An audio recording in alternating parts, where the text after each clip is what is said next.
저는 근데 이 장면도 좀 되게 눈이 많이 갔어요. 저녁 식사 시간인데 엄마가 대학교 졸업식에 가게를 쉬고 간다고 말을 해요.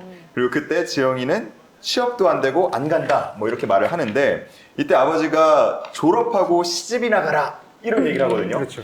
근데 보통 예상대로면 혹은 뭐 그러면 다들 그냥 또 아빠가 저런 애 말씀하시네 이러고 말 것 같은데 여기서 어머니가 한 방 날립니다.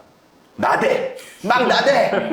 막 이러면서 말씀하시거든요. 이 장면은 어떻게 좀 통쾌하셨나요? 통쾌했죠. 통쾌했죠. 이건 사실은 저는 개인적으로 자기 남편한테 날리는 말이라고 생각을 하고 있습니다. 그렇죠. 오늘 그렇잖아요. 수십 년 동안. 남편한테 날리는 그죠, 말 그죠. 맞죠? 예. 그러면서 이제 자기 남편도 그걸 듣고서 좀 깨닫는 게 있다라고 이제 생각을 하면서 그 분위기가 이제 약간 부드러워지잖아요. 그래서 전 재밌었어요. 네. 좀 재밌게 봤고. 네. 저도 뭐 비슷한 의견이긴 한데 딱 그 한 방이 이제 너희 세대는 우리 때랑 다르게 살았대 라는 거를 이제 뭔가 만인에게 공표한 그런 사인이 아닐까. 그리고 여기서 또 시댁과 친정의 입장이 조금 갈리는 그런 장면도 나와요. 이 시어머니가 서울에 와서 아들인 공유를 만나게 되는데 그때 이 공유 씨가 지영이 병 걸린 사실을 말하게 됩니다.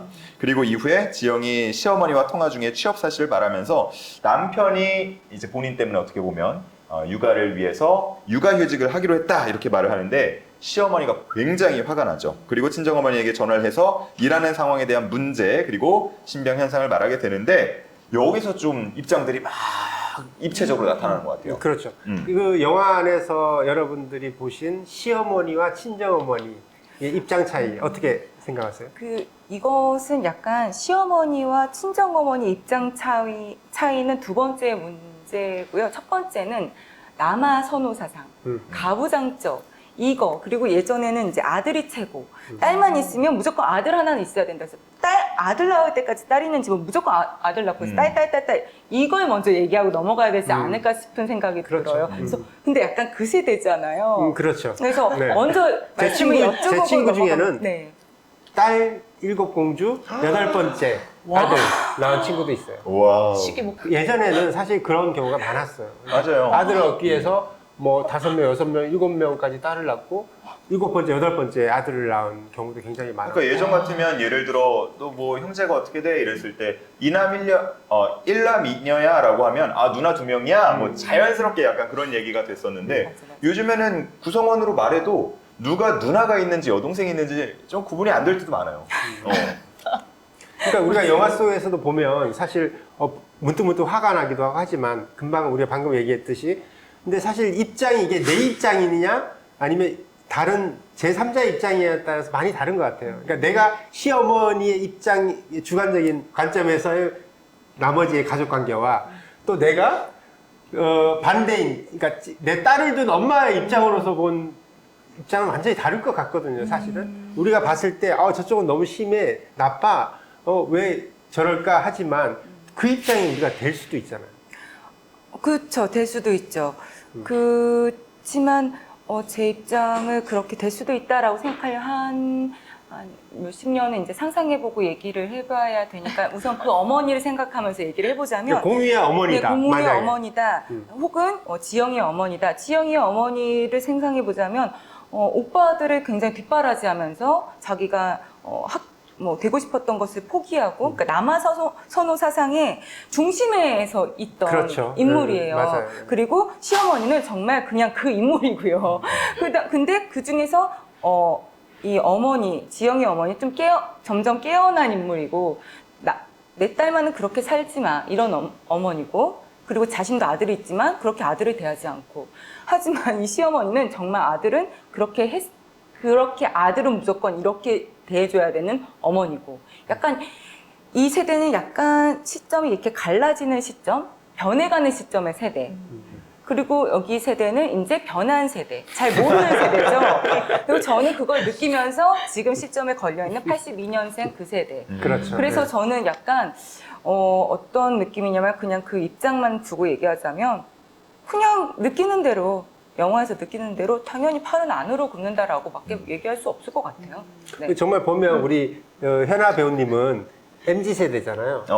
그렇죠? MZ 세대. MG라고 하는데 사실 제가 MG인지 모르겠어요. 원래 X세대는 X세대를 모르듯이. 그 중앙에 계신데 그 방금 말씀하셨듯이 그 부분을 생각했을 때 젊은 세대에서 보는 관점은 어떤 것 같아요?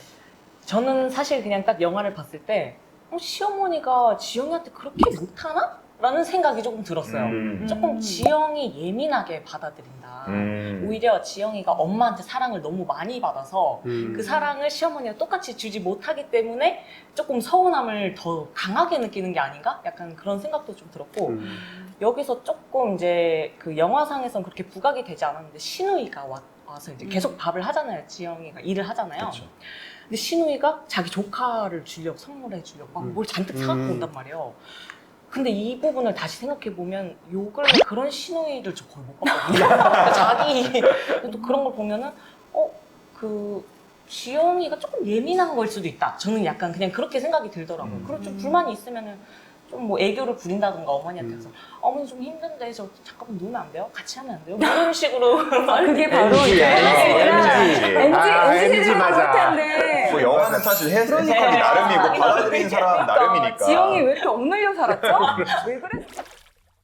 보는 82년생 김지영에서 보는 그 김지영은 지금 우리가 얘기하고 있듯이 좀 그런 성격이 못 되잖아요. 네. 맞아요. 너무 아이 때문에 힘들고 또 직장을 가고 싶으나 뭐 여러 가지 사정상 못 가니까 그걸 이렇게 발산하지 못하고 지금 엄마 말만 들으면 나댔으면 될 텐데 성격상 나대지를 못하니까 더 이렇게 눌려서 병이 된 게 아니에요. 그럼 갑자기 궁금하네요. 그 얘기하시니까 여기서 극 중에서 지영이 언니로 나오는 인물은 사실 좀 어떻게 보면 세요. 그렇죠. 할 말 다 할 것 같고 만약에 그 극 중에 언니가 결혼을 했다면 할 말 다 할 수 있었을까요? 결혼을 못 하지 않을까?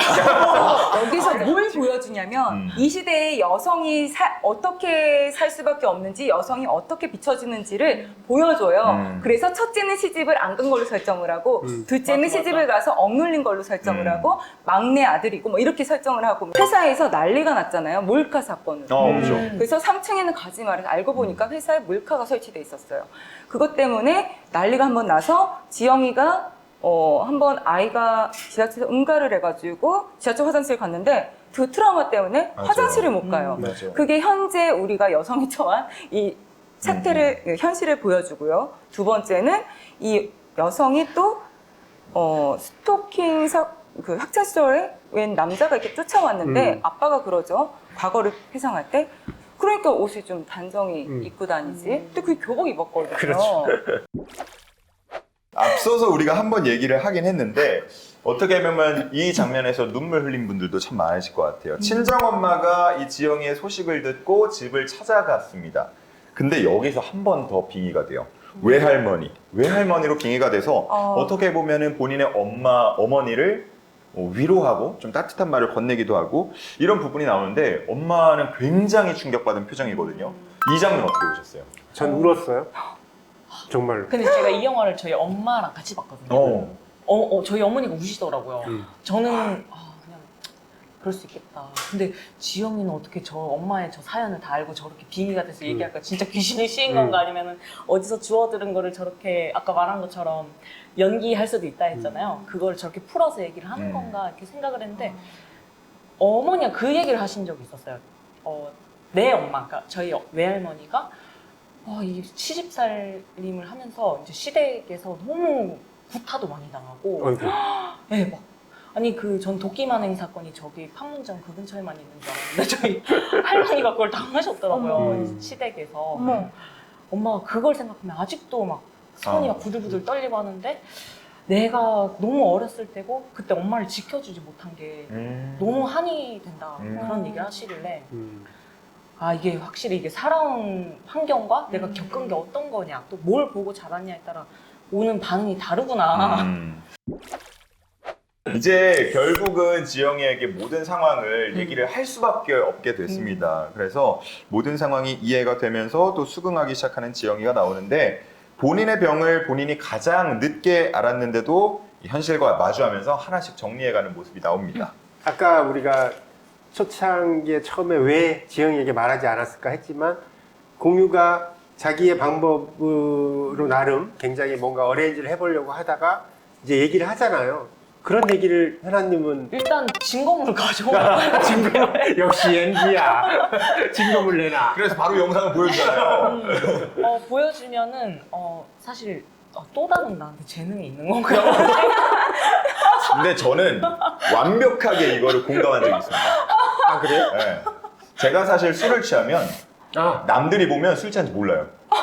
너무 정상이야. 빙이네. 네, 너무 정상이라서. 근데 저는 진짜 기억이 한 개도 안 나거든요. 얼굴 색깔 하나도 안 변하고. 하나도 안 변하고 행동 완전 똑바로 하고 걸음걸이 하나 안 흐트러지고 그래요. 저런 사람 무서워. 어느 날 한 친구가 찍었어. 찍었어. 영상을 보여줬어요. 우와! 진짜 너무 정상인 거예요. 아마 그때 그런 마음이 아니었을까. 내 지영의 마음을 알았다니까요. 자, 이제 마지막인데 우리가 오늘 뭐 일일 게스트도 그렇고 일 매니저님도 그렇고 또 명색이 배우 아니십니까? 그럼요. 배우죠. 배우로서 아마 이 영화를 보면서 나도 빙이 연기 잘할 수 있다 이런 생각 한번 했지 않았을까? 과연 그랬을까요? 저는 그런 생각이 들거든요. 안 했어요. 안 했거든요. 안 했어도 또 기다리시는 분들이 많습니다. 네.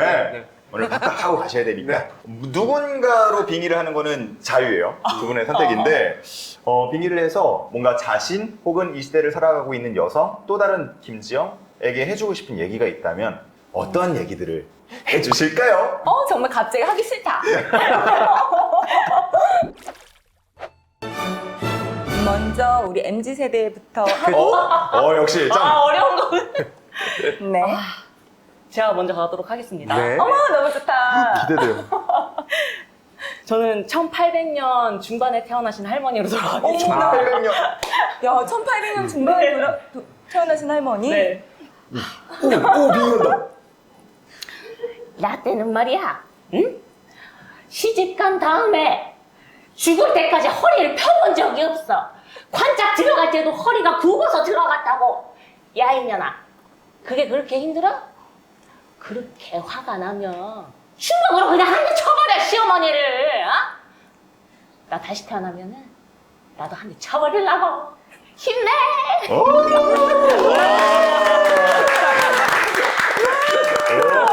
대박이다. 와. 이야. 그러니까 너 좀 더 표현해. 이런 얘기를 조언을 해주고 싶은가 봐요. 그죠? 그렇죠. 지영이 언니. 그걸로 한번 해줘. 온다. 이거. 이거 유행할 것 같아. 대박이다. 야, 난 어차피 글렀어. 근데 솔직히 좀 부럽긴 해. 나도 혼자 있어 보니까 좀 외롭더라고. 혹시 시댁에서 너한테 해코지 하잖아? 나한테 얘기해. 난 어차피 글렀거든. 오. 자, 다음 당첨의 캐스팅 갑니다. 잘한다. 자, 신현아 씨의 캐스팅. 자, 와. 90년대생은 신현아 씨로 갈게요. 이제 쏟아지는 거 아니야? 쏟아지는 거 아니야 이제? 네. 아니, 그게 아니라 90년대생은 캐스팅을 이제 신현아 씨로 간다. 뭐, 광고 홍보하고 있습니다. 광고 홍보. 이제 홍보로. 너무 좋다. 확실히 저는 배우분들을 만날 일이 그렇게 많지 않으니까 너무 놀라워요. 어머. 대박이다. 대박이다. 저는 그냥 김지영, 이 80년생 김지영 애들한테 그냥. 공감되는 얘기할게요. 친구한테. 그냥 공감되는 우리 친구들한테. 지영아, 결국 너도 하고 싶은 일 하면서 이제 작가 일을 하게 되었잖니? 앞으로 모든 아이들이 이제 경력 단절은 없을 거고 자기가 하고 싶은 일을 하면서 이렇게 살게 될 거야. 자, 힘내고 앞으로 미래 인간들을 결혼하지 않게 될 거야. 그러니까 너무 지금 순간을 힘들다고 생각하지 않았으면 좋겠어. 자, 우리 모두 힘내자. 화이팅! 네. 자, 이렇게 두 분의 또 빙의까지 들어봤습니다. 자, 이제 마지막으로 시청자 퀴즈 시간인데요. 문제를 잘 듣고 댓글로 정답을 달아주시면 저희가 추첨을 통해서 기프티콘도 드립니다. 자, 오늘 저희 주제가 82년생 김지영이라는 영화였죠. 이 영화와 관련이 없는 단어 한 가지를 골라주시면 되겠습니다. 1번 산후우울증, 2번 가부장제, 3번 미래인간, 음. 1번 서로 우울증, 2번 가부장제, 3번 미래인간입니다. 네. 자, 정답 아시는 어렵지는 분은 않네요. 네, 정답 아시는 분은 댓글로 달아주시면요 저희가 기프티콘 또 듬뿍듬뿍 드리니까 많이 참여해 주시기 바랍니다. 네.